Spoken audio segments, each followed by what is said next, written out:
Olha, então a pergunta 4. O que acontece se um nutriente, como um carboidrato complexo, o que seria um carboidrato complexo? Um pedaço de pão, uma mandioca, um inhame, né? Um amido, alguma coisa assim. For digerido e não for absorvido.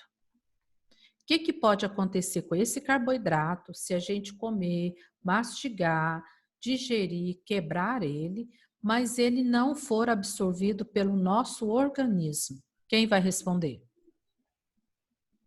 O que pode acontecer? Pode responder. Quem vai responder? Peraí. Se um nutriente for digerido e não for absorvido, ele não irá para o sangue. Consequentemente, sairá pelas fezes. Isto. Mais alguém quer ler o seu? Colocou um pouquinho diferente? Posso ler? Pode. Se não for absorvido, nossas células não obtêm os minerais e vitaminas necessários, fazendo com que fiquemos doentes e ele seja eliminado pela... Ah, não, pera. É isso mesmo. E ele seja Ah, tá. eliminado? E eles... Pelas fezes. É isso mesmo. Tá. Mais alguém? Então, 8º ano, de nada adianta a gente alimentar bem, comer um bom alimento, se ele for digerido, mas o nosso organismo não absorver. Tudo que o nosso organismo não absorve vai pelas fezes, então vai embora. É meio que desperdiçar, não é? Aquele alimento. Então, o importante não é só o alimento ser digerido, mas também ser absorvido pelo organismo, né? Então, o que não é absorvido, com certeza vai embora pelas fezes. Ah, mas isso é um alimento bom, isso é um nutriente, esse organismo precisa. Não importa. Se o organismo não conseguiu absorver por diversos motivos, né? Então, ele vai embora direto, tá? Eu só quero comentar uma coisa aqui com vocês. Vocês já devem ter visto, às vezes até vocês já passaram por alguma situação. Às vezes a gente, por exemplo, está no hospital, está internado, a gente não vai mastigar, não vai comer, né, diretamente ali pela boca um alimento, mas eles vão injetar isso na nossa veia em forma de soro. Você já deve ter observado, a gente vai fazer uma cirurgia, um tratamento, alguma coisa assim, você não vai ficar comendo de imediato, eles colocam soro e aquele soro ali, aquele líquido vai entrar diretamente na nossa veia. Por 2 motivos. Primeiro, porque a gente não consegue comer, às vezes a gente está fraco, o organismo está fraco, não vai conseguir digerir. E depois que, se eu colocar aquele nutriente diretamente na veia, aquele nutriente já está digerido, já está em moléculas. Eu não sei se vocês já observaram o rótulo daquele vidro de soro que eles colocam ali para a gente tomar. Então, tem açúcar, tem sais minerais, tem remédio, tem um monte de coisa ali. Mas já está tudo dissolvido. E aí, o que vai acontecer? Aquele soro vai cair diretamente no sangue e do sangue já vai diretamente para as células. O que é mais fácil chegar até nossas células? Esse soro ou o alimento que a gente começa a mastigar pela boca? O soro? Lógico. Então, toda pessoa que está mais fraca, toda pessoa que está mais debilitado, ela vai direto no soro até fortalecer. Vocês já devem ter até ouvido essa expressão. Às vezes lá no quarto, lá que a pessoa está doente, o médico, o enfermeiro fala, nós vamos usar esse soro para fortalecer, depois é que ele vai poder comer. Comendo comida simples, né? Uma sopinha, um suco, um chá, né? Porque a gente não vai comer tudo de uma vez, que é uma pessoa fraca. Se ela pegar um prato cheio de alimento, cheio de comida de uma vez, ela não aguenta. O organismo dela, o sistema digestório dela está fraco. Como que ele vai trabalhar digerindo comida pesada, né? Se ele está fraco, ele não vai conseguir. Então, por isso que toda pessoa que fica acamada muito tempo, ela volta a alimentar aos poucos, um caldo, uma sopa, um chá, uma bolachinha. Depois é que ela vai na comida propriamente dita, tá? Alguma pergunta dessa questão 4? Alguma dúvida? Pessoal que não fez aí, deu para copiar? Então, o carboidrato, se ele for digerido e não for absorvido, ele vai ser eliminado junto com as fezes. E o organismo perderá esse nutriente. Fala. Repete, por favor. Se esse carboidrato não for absorvido,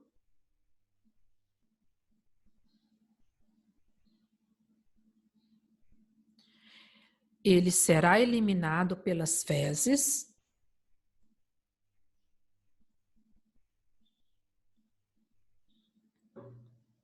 deixando o organismo sem o nutriente.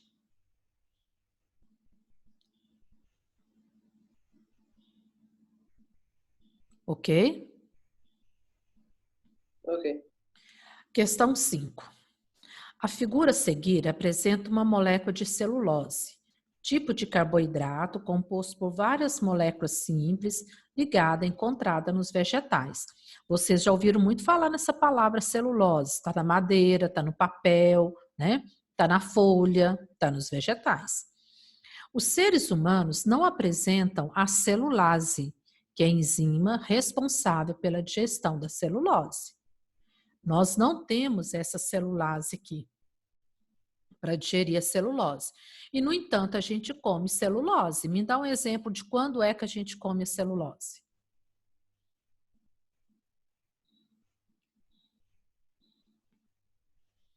Quem vai me dar um exemplo de que situação que a gente come a celulose? A gente não vai comer o papel, mas a gente come o quê? Que tem celulose.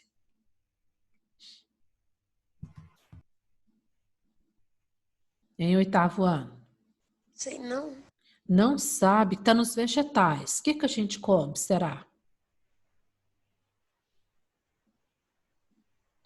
A gente vai comer, então, alface, o tomate, né? A maçã, não é isso? Então, quando a gente come esses alimentos que vêm dos vegetais, propriamente dito, nós estamos comendo a celulose, tá? Então, toda vez que você comer o milho, a couve, a alface, o tomate, a maçã, né, que é o que a gente mais come, mais ou menos assim, nós estamos ingerindo a celulose. Agora vem. Com base nas informações dadas e nos seus conhecimentos sobre o assunto, explique o que acontece quando ingerimos a celulose. Não tem a enzima para quebrar a celulose como tem carboidrato. Então, o que vai acontecer com o nosso corpo quando a gente ingere essa celulose? Quem vai ler para nós? Posso ler? Pode ler. Como os seres humanos não apresentam a enzima celulase, a celulose não pode ser digerida e dessa forma ela sairá na fezes. Isso. Quem mais colocou diferente? Ou colocou semelhante, quer conferir o seu? Então, 8º ano, se nós não temos a enzima para digerir a celulose, a gente vai comer a celulose e ela vai sair diretamente junto às fezes. É o que acontece quando você come milho, sai casquinha de milho nas fezes. Quando a gente come couve, as linhas da couve podem sair nas fezes. Então, esse grupo, né, de nutriente que é a celulose, para nós, ela não é digerida. Aí você vai falar assim, mas então para que a gente come? O que vai aproveitar disso se ela não é digerida? Só que a celulose, ela tem um papel muito importante. Ela não é digerida, ela vai junto com as fezes. Como ela tem tipo linhas mesmo, né? Essas linhas da celulose, ela vai ajudar a limpar o nosso intestino. Tanto o intestino delgado quanto o intestino grosso. Ela vai fazer um papel de uma vassourinha, que ela vai limpar, tirar a sujeira, tirar aquelas fezes retidas ali no intestino grosso, né? Todos vocês já viram falar que as fibras fazem bem ao organismo, fazem bem ao intestino, né? Então, essas fibras, elas estão presentes na celulose, tá? E vai ajudar, então, a transformar o nosso intestino, a limpar o nosso intestino, tirar toda a sujeira dele. Ok? Vou ditar essa, então, para quem não fez. Vamos lá. Quando ingerimos a celulose,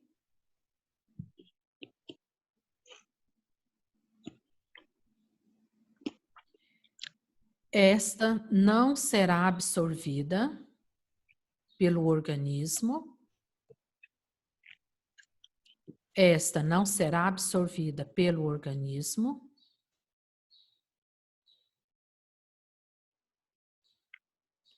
Portanto, será eliminada junto às fezes.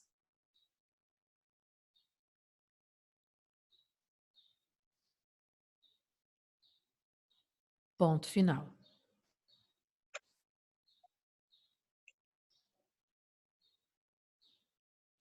E aqui, oitavo ano, vem uma situação. Uai, e a vaca e o cavalo? Eles comem praticamente celulose, né? Como capim o tempo todo. Como que a vaca faz? Vocês já devem ter visto. Ela pega uma bocada, ela mastiga várias e várias e várias vezes, chega até de babar, de tanto que ela mastiga, né? E só que no estômago da vaca tem bactérias, tem protozoários que vai ajudar a quebrar a celulose para ela. E mesmo assim, vocês já devem ter observado que as fezes desse animal, que a gente chama de esterco, é cheio de uns galinhos, de uns pauzinhos, de algumas linhazinhas assim. Se você for observar direitinho, tá? Então, mesmo eles tendo protozoários e bactérias que ajudam na digestão da celulose para eles, mesmo assim, ainda tem muitas que não são digeridas e que passam direto junto às fezes. Ok? Alguma pergunta aqui, alguma dúvida? Então, vamos lá. Continuando a nossa trajetória, eu quero agora que vocês pegam a página. Nós paramos aqui nas glândulas acessórias. Eu quero que vocês peguem agora a página 9. Página 9. Nós estávamos terminando na aula passada sobre o fígado, né? E o fígado produz a bile, ele libera essa bile no duodeno, né? Para que possa, então, ajudar na digestão das gorduras, não é isso? Falamos que a bile funciona como se fosse um detergente que ajuda a quebrar as gorduras em moléculas menores para ser digerida, tá? Agora nós vamos falar de uma outra estrutura chamada pâncreas. Então, você vai grifar aí. É importante na produção de hormônio e suco pancreático, que é liberado no duodeno.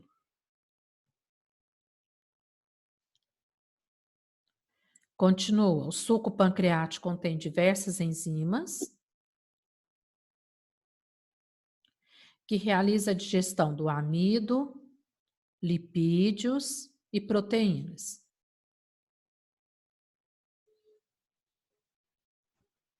E termina. O suco pancreático tem pH básico, neutralizando a acidez do quimo.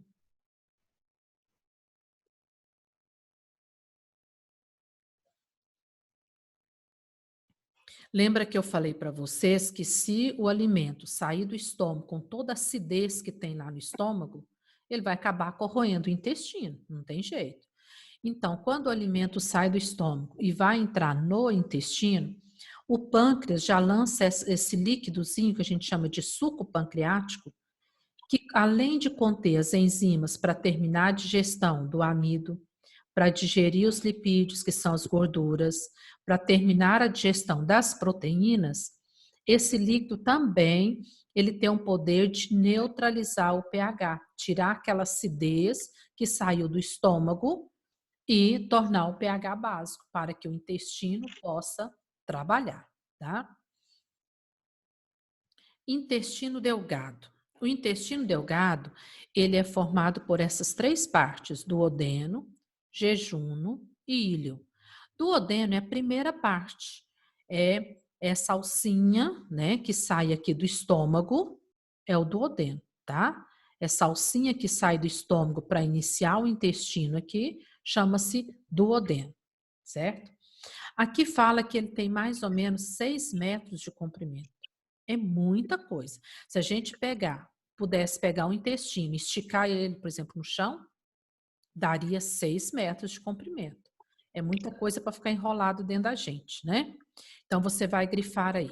O intestino delgado pode ser dividido em 3 partes. O intestino delgado pode ser dividido em 3 partes: duodeno, jejuno, íleo.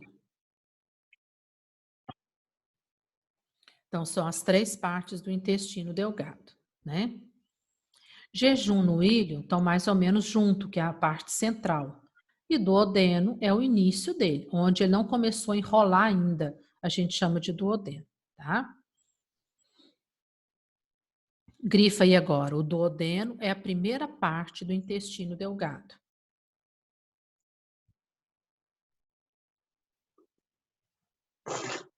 Depois, você vai grifar aí. Ele também é a região do tubo digestório em que a bile, o suco pancreático são misturados ao quimo. O que seria esse quimo, 8º ano? Seria aquela papa, né, de nutrientes que já está para ser digerido.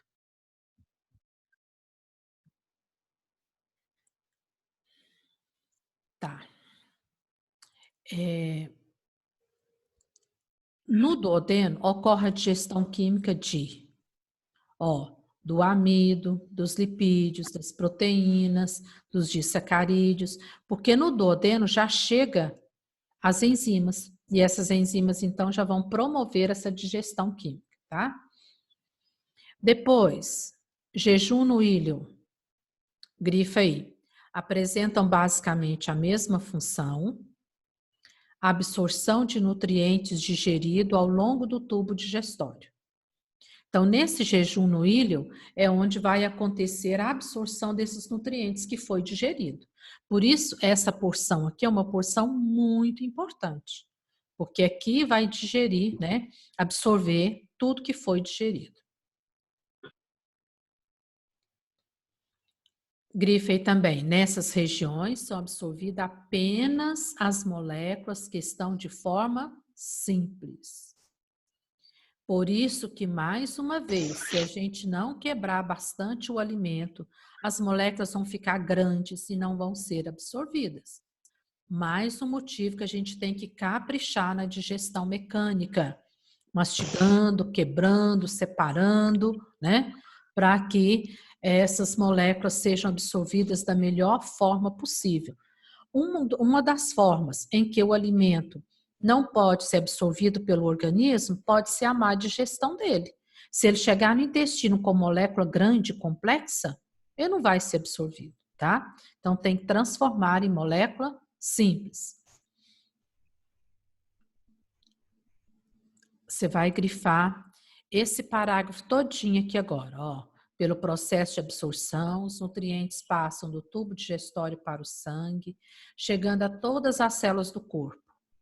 Por esse motivo, o jejum e o íleo são órgãos bem irrigados, ou seja, com muito vaso sanguíneo, que estão impedidos de absorver.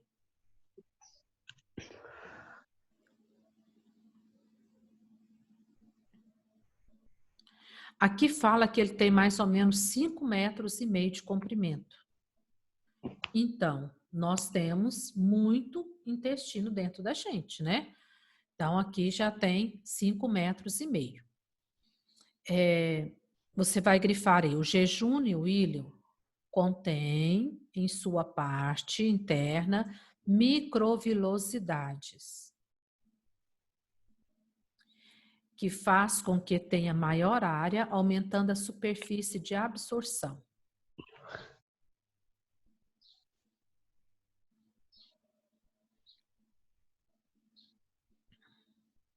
Aqui, 8º ano, se você for observar uma célula, uma parte do nosso intestino delgado, ela é toda cheia de morrinhos assim, parecendo dedinhos, ó.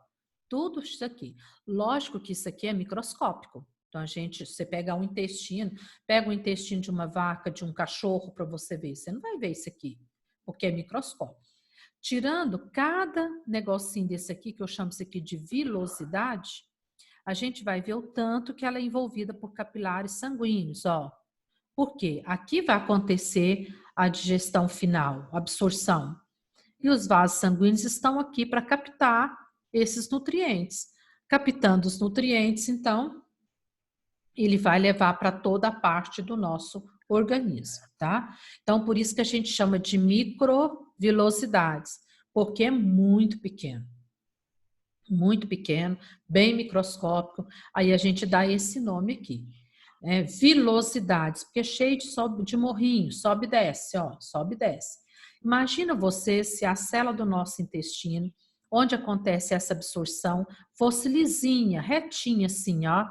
Então, com certeza, muito nutriente caía para cá, caía para cá, caía para lá e não seria absorvido pelo sangue. Então, isso aqui facilita a superfície de contato, facilita a absorção, já que isso aqui está envolvido por capilares sanguíneos, passa para o sangue e do sangue, então, vai distribuir por todas as células do nosso organismo.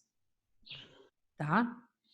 Grifa essa última frase aqui, ó. Essa área gigantesca é essencial para que consigamos absorver todos os nutrientes de que precisamos.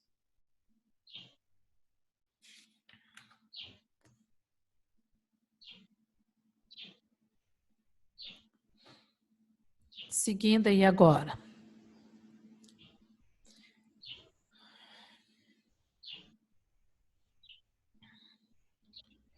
Aqui ele fala de uma situação que algumas pessoas podem ter, né? Quando não digere bem os alimentos, ela pode ter carência alimentar, não consegue realizar a absorção.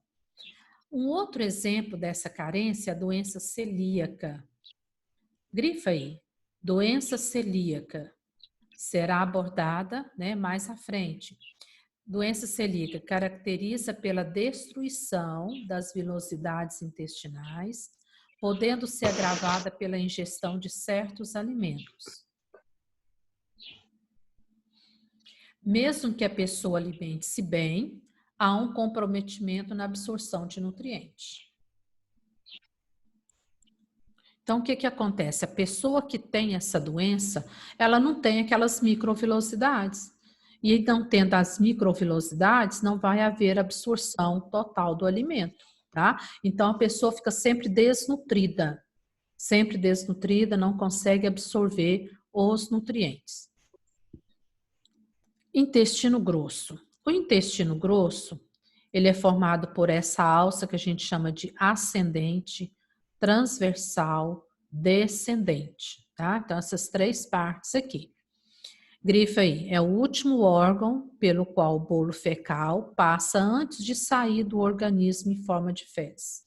A última parte que o bolo fecal vai passar antes de sair do organismo. Grifa essa outra frase aí. Chamamos de bolo fecal conjunto de restos de alimento não digeridos nem absorvidos juntamente com as células do intestino, bactérias mortas e água. Isso nós chamamos de bolo fecal. Tudo que não foi digerido, que não foi absorvido, mais águas, mais bactérias mortas, mais um monte de coisa, vai ser eliminado junto às fezes. Essa quantidade de água que chega até aqui, ela é absorvida pelo organismo, tá? Porque essas fezes não podem ficar com muita água nem com pouca água. O organismo tem que saber elaborar esse bolo fecal com a quantidade de água correta, tá? Então, quando chega muita água aqui, aí o organismo retém essa água para que essa água não saia totalmente junto com as fezes. Vocês estão vendo aqui uma pequena estruturazinha, ó, o apêndice. Essa estrutura ela é bem desproporcional ao intestino grosso e ao intestino delgado. É o que liga o intestino delgado ao intestino grosso. Por isso que essa estrutura ela é muito fácil de inflamar, de ficar suja. Porque o que vai passar do intestino delgado para o intestino grosso são as fezes. E aí, quando passa por aqui, se isso aqui não limpa, não fica totalmente limpinho, vai retendo sujeira até isso aqui inflamar e ter o que nós chamamos de apendicite, né? Então, a apendicite é quando isso aqui inflama, e aí tem que submeter uma cirurgia e retirar. A importância das fibras, da celulose, é limpar isso aqui, ó. Quando passa a fibra por aqui, ela limpa, ela retira a sujeira. Quem ingere pouca fibra tem uma tendência maior a guardar sujeira nessas dobrinhas do intestino aqui. E se a gente guarda sujeira, sujeira não serve para nada a não ser trazer inflamação. O organismo pode reconhecer como algo estranho, né? E querer atacar, inflamar e trazer graves problemas no intestino. Hoje, devido à nossa precariedade na nossa alimentação, nós estamos tendo muitos problemas intestinais, muitos, né? De um modo geral. Muito tipo de câncer, muita irritação, muita inflamação por causa da nossa alimentação. Muito química, muito artificial, né? Muito pesada, falta de fibras. Então, tudo isso vai comprometer o trabalho do nosso intestino. Grifa essa frase também. No intestino grosso, além da absorção de água, ocorre também a absorção de sais minerais. Nós não podemos desperdiçar os sais minerais.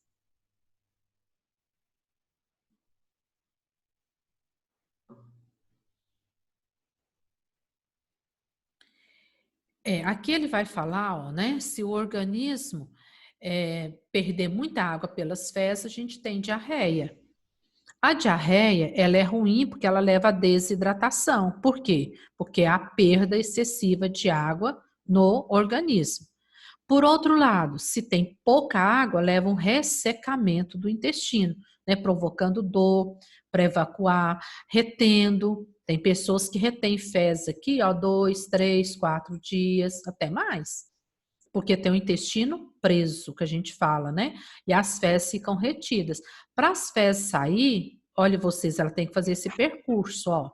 Ela tem que passar por aqui e chegar aqui.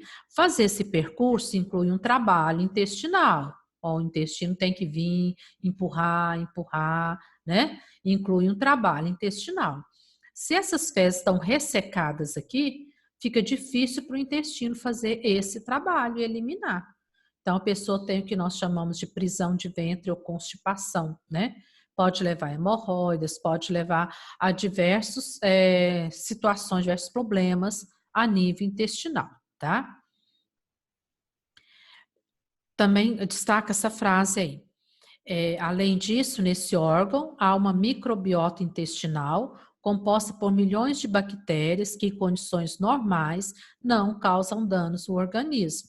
Pelo contrário, grifa aí, essas bactérias são importantes para ajudar a movimentação do intestino, auxiliando o processo de eliminação das fezes. Daqui um pouquinho vai cair e a gente termina no outro horário. Então, essas bactérias aqui, nós precisamos dela para o bom funcionamento, né? Para o cuidado do nosso intestino. E aqui ainda fala que a gente encontra muito em iogurte, coalhada, né? Por exemplo, nós temos essas no kefir, essas bactérias para melhorar, então, a nossa microbiota intestinal, para que essas bactérias cuidem do nosso intestino para nós, né? Mantenham o nosso intestino em boa situação, né? Em bom cuidado.